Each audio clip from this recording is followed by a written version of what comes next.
if you think about what they've done, Fauci is in the witness protection program now.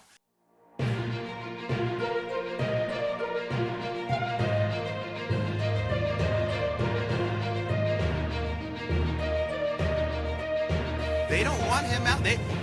They've never supported any. If you listen to them, they never supported all these policies that were so destructive. Now it's like, we all want to be like Florida all of a sudden, and nothing has changed.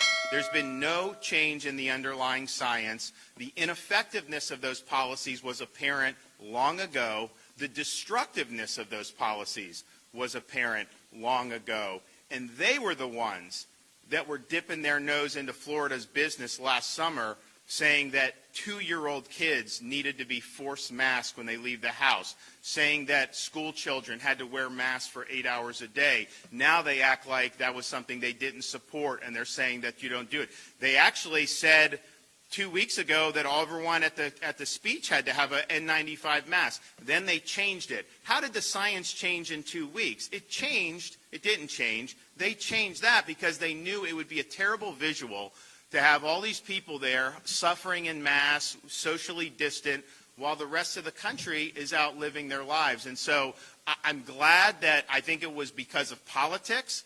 I don't think this was a legitimate conversion. I think they're getting negative polling, and I think most Americans associate these never-ending restrictions with their administration and like-minded governors and mayors. And it's interesting because for every governor or mayor that takes restrictive action, mandate, lockdown, almost all say, critical of Florida.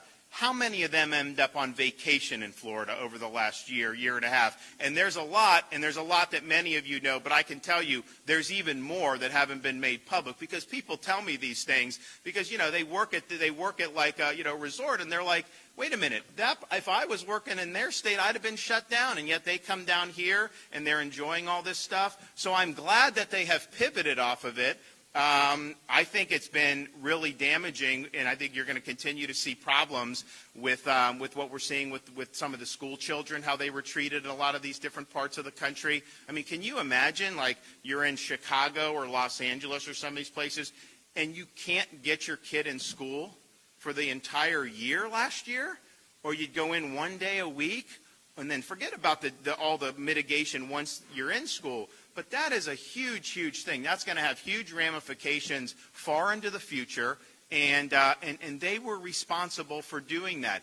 We stood up for kids in Florida. We stood up for parents. We stood up for education because we thought it was important, and I think our kids are going to be much better off than a lot of these kids in these other states. And even to that day last night, you have them saying no masks in the Capitol, which I support, but then they're still forcing kids in elementary school in certain parts of the country to do this. And so I'm glad that the conversion has happened.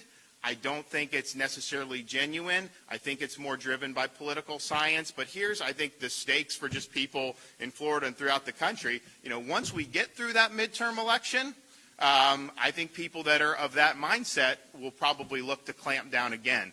And so the only way you could be sure that your freedoms are going to be respected is to make sure that you're supporting people who have demonstrated a record of actually supporting your freedoms.